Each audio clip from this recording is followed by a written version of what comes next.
yéen a ngi teewlu seen bii di Liberté TV xibaar yi wóor te gaaw ci tàng-tàng bi ñu ngi lay ñaan nga daal di abonné wu te activer cloche de notification yi vidéo bu dëggu nga bokk ci ñu koy njëkk a am.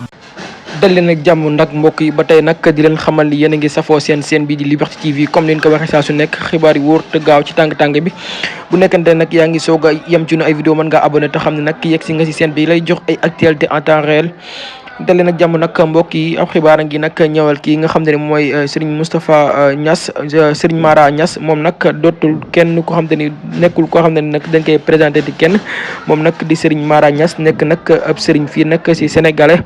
di yëngu nag ci wàllu fajam wolof moom nag daal dinay annoncé li nga xam te ne nag moom mooy fin carrière am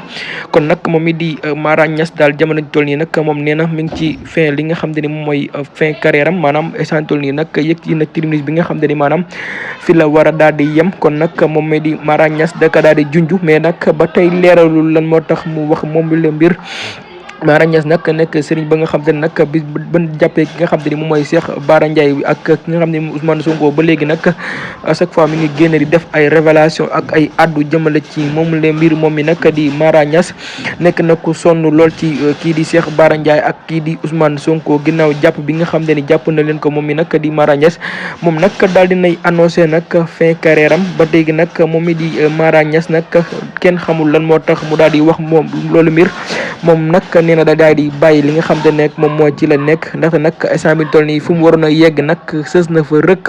nee na nag képp koo xam ni xam na Mara Niass rek xamee ko instant bi nag ni mu nekkee nii nga xam ne nag kon ni moom yi di Mara Niass